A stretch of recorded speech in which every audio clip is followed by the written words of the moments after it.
Hello, everybody. Welcome to week 12. I hope everybody's doing well. Getting close to the end here, so I know there are a lot of assignments coming up, and there's going to be a lot going on. So just hang in there. We're almost there.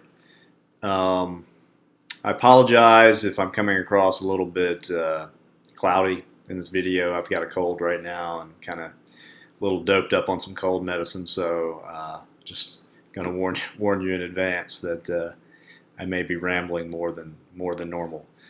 Okay, so I haven't heard anything from anybody regarding the final paper yet. I did receive some notifications that people were going to choose a particular topic. You don't have to tell me what topic you're going to choose until the end, unless you're going to do your own topic, right? If you're going to choose something that's not on the list, then just let me know about that. Haven't heard anything about that, but I encourage you guys not to wait to the last minute to do it. I know it's everybody says that, nobody does it, but um, you know, the sooner you get started on it, the better, right? And um, writing is a lot better if you do it small pieces at a time versus trying to sit down and crank out an entire paper, because then you're going to think of it. You crank out an entire paper, and then a couple hours after you turn it in, you realize, oh man, I should have said this, I should have said that. If you put yourself in a situation where you actually write your paper before the deadline, then you can rectify that. But if you don't, then you can't. So anyway, if you have questions about the paper, just shoot me an email. I'll be happy to work with you. Happy to look at drafts, things like that. Okay. So last week the question had to do with interpretation of the Constitution, right? So one thing to say is that the question wasn't necessarily should the Constitution be changed, right? That's a different question, and as a lot of people have pointed out, the Constitution has changed several times throughout its history through the amendment process, right? That's why the constitutionalists included the amendment clause in the Constitution, because they realized the fact that things are going to change. If this document stays around for 240 years, then it's going to change, right? So things are going to have to change because they're not going to get things perfect, right? So it's not the question of should the Constitution be changed, but it's rather a question of interpretation of the Constitution, right? Should you try to interpret the Constitution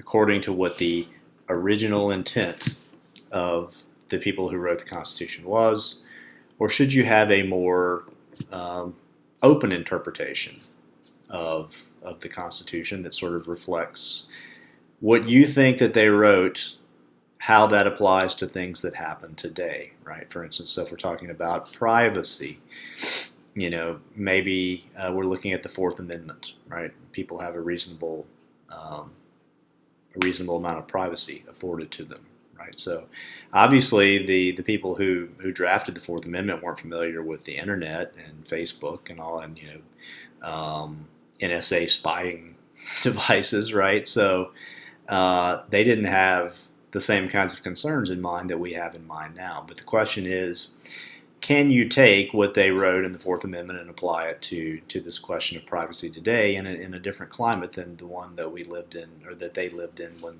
they actually wrote it, right? So then it's sort of the genesis of political parties in the United States came out of this very question. This question of should there be a loose interpretation of the Constitution or a strict interpretation of the Constitution, right? So somewhat different than what we have today. The loose interpretation of the Constitution was the Federalists, right? So led by sort of Alexander Hamilton and John Adams were the leaders of this movement of a loose interpretation of the Constitution, right? And the reason that they favored a loose interpretation of the Constitution was they thought that it gave more power to the central government. So there's something in Article 1, Section 8 of the Constitution that talks about all the powers that Congress has, right? And the last power that Congress has is they have the authority to make any laws that they deem to be necessary and proper to carrying out any of the aforementioned powers, right? So essentially, whatever they deem necessary to carry out the powers that are listed above them, they can do that, right? And a lot of people, and we're going to read about this not this week, but next week, a lot of people had a lot of problem with that because they said, well, if you're going to say that, then essentially you're giving them a blank check. You're giving them carte blanche to make a law regarding whatever they want to do, right?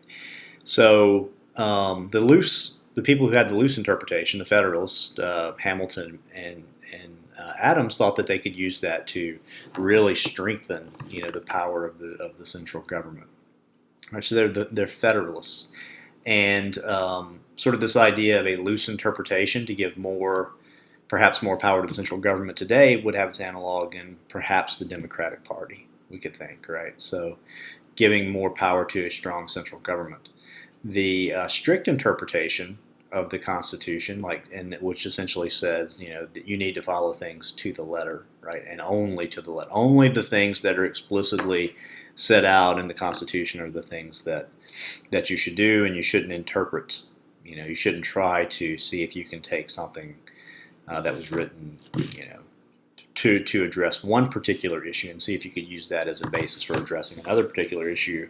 Was the Democratic-Republican Party, which eventually became the Democratic Party, right? So these guys are often also known as the Anti-Federalists, right? We're going to be reading some of the Anti-Federalist papers. And Thomas Jefferson was the leader of this movement of the Democratic-Republican Party. And actually later, one of the chief architect of the Constitution, James Madison, also became a part of the Democratic-Republican Party because he thought that Hamilton was taking things too far, right, and trying to give too much power to the central government at the expense of the states, right? So that's sort of the history, and it goes all the way back. I mean, it's not just a question of should you interpret it strictly or loosely. Now that it's 200 and some years later, this was something that was happening right after the Constitution was written. So this notion of how to interpret the Constitution is very old, right? And it also points to sort of perhaps a trap or a flaw in my question. Talking about should you interpret the Constitution based on the original intent of the founders or the framers, right? So there are two major problems with that. When we talk about original intent as if there was one intention behind the Constitution and all the clauses that were written. As we saw in the article from Roach last week, they didn't agree on a lot of this stuff, right? So this notion that there was one sort of overarching or underlying intent that animated these particular principles is probably just false, right? And a lot of this stuff came out of compromises. So neither side was particularly happy with it, so they had to settle somewhere in the middle, right? So this very notion of there being an original intent of the Constitution or the people who wrote the Constitution is slightly flawed, right? The other thing is, who are we talking about when we say the founders? Right, because half of the founders opposed the Constitution, and the other half were supported it. Right, so the thing that we have to keep in mind with our language is when we're talking about the original intent, perhaps we need to say the original intent of the Constitutionalists versus the founders, right? Because the Constitutionalists were the Federalists who were trying to achieve this stronger central government. Right, whereas the Anti-Federalists, also founders, Thomas Jefferson falls into that category, and several others, they didn't believe that there should be that strong of a central government, and they thought that primarily the power should be with the states, right? So remember that there's not really one true initial intent of the Constitution when it was written, and there's very many different categories of founders, right? So, but it's an interesting question nonetheless, right? Can we take a document that was written, 230 years ago, let's say, and can we apply? Is that still applicable today? Right, with some of the issues that we're facing. And a lot of people pointed out in the discussion, well, things really haven't changed that much. Well, maybe. I mean, there are certain things that have changed and certain things that have not. I mean, just obviously the internet is a big, huge change, right, that's shifted the way that we live. There were no cars back then, right? No planes. So yeah, the world was completely different back then than it is now. Um, and that goes into questions of primarily where we see the interpretation. I mentioned the interpretation in Article 1, Section 8, which is the elastic clause, right? Which is saying that's the thing that gives the Congress the authority to make laws that are necessary to carry out their other laws. So that's one area that's open to interpretation. And how much elasticity do we want to give on that particular clause? Um, another the other ones primarily are the amendments, the Bill of Rights, or the things that we typically think about, which ironically, as we'll find out over the next couple of weeks, the Bill of Rights were not included in the original draft of the Constitution. Right? The Bill of Rights were added later. That's why they're the first 10 amendments. Because in order for several states to actually ratify the Constitution, they required that a Bill of Rights be added to the Constitution to protect individual citizens from the power of the central government. Right? So when we talk about interpretation, these days that's primarily what we're talking about. We're talking about interpretation of things like the Second Amendment. Right? So we had a good discussion in one of the discussion boards about the Second Amendment, and um, how does that apply today? Right? When we see all these mass shootings, we see weapons. Weapons are getting more and more powerful.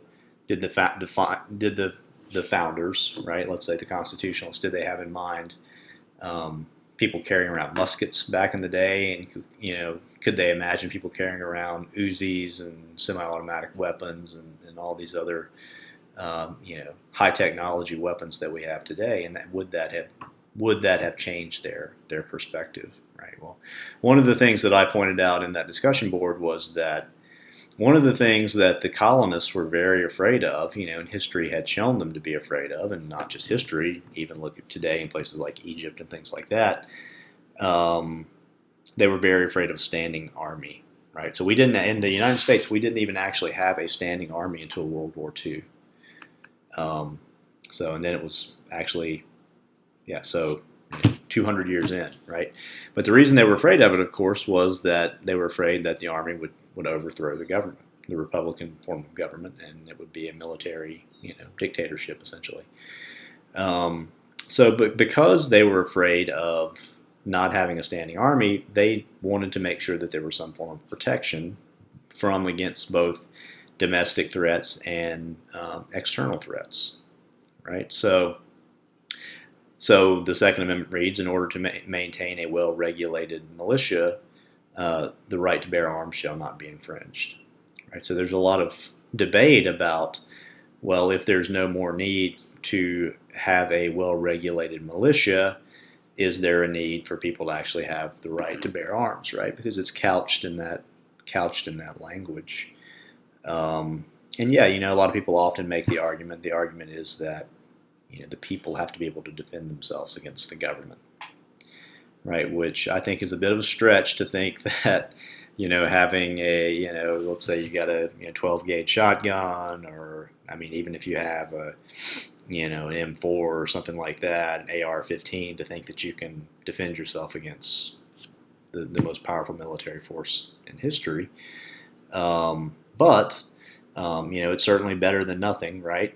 And perhaps the stronger argument is that you need to be able to protect yourself in cases like where maybe you don't have a strong police force in your area. The right to self-protection, self-defense is a fundamental human right.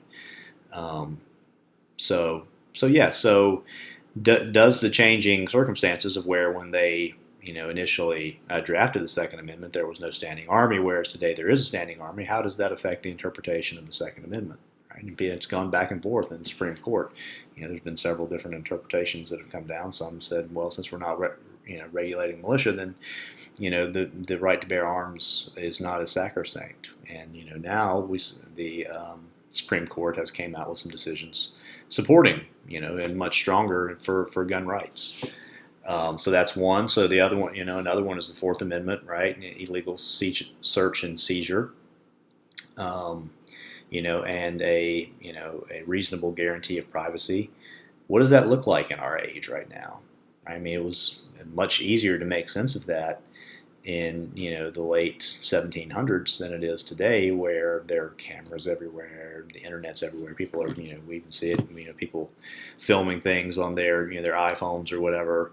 So what do things like privacy even mean now, right? And can we interpret it um, through the lens? Let's say if they had a one lens that they were interpreting it through when the Constitution was first written, can we interpret it through those lenses now, right? Um,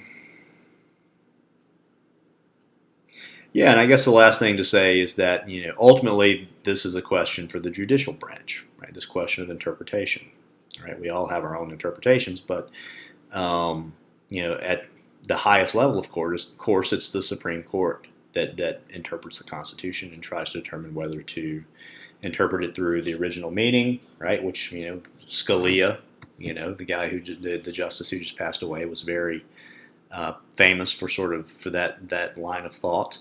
Or do we try to be more open and try to interpret it based on the current situation, right? So that's why the Supreme Court is so important on these issues, and why we have this fierce battle going on right now to interpret, what we're going to think that the Constitution actually means, right? Is it the case that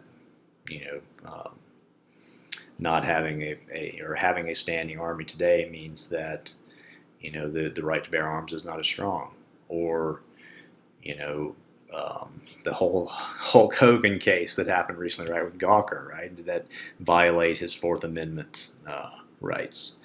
So anyway, it's a very interesting question of how to interpret the Constitution. The only caution I would give you is that there is no one unified original intent behind the Constitution and the founders, right? Because the founders themselves were very split on these issues. So yeah, just keep that in mind when you're having these conversations and thinking about these things. And yeah, this week we're talking about the Federalist Papers, right? Which so the Constitution, was signed by the members at the convention, and then it was sent to all the states to be ratified, and there had to be at least 9 states that ratified it. But there were several states that were pushing back, right, like Massachusetts and Virginia and New York to some degree. So because they were pushing back, that forced the constitutionalists, Madison, Hamilton, and John Jay, to write essays in defense of the Constitution. And these are what became known as the Federalist Papers. So I'm having you guys take a look at 3 of the most famous Federalist Papers this week. Then next week we'll look at the Anti-Federalists, so sort of the opposition to the Federalists and the impetus in a lot of ways for actually writing the Federalist Papers. Okay, so if you have any questions, feel free to shoot me an email about this stuff, about the paper, about class, whatever. Happy to talk to you. Hope everybody has a good week, and I'll post the discussion question tomorrow. Take care.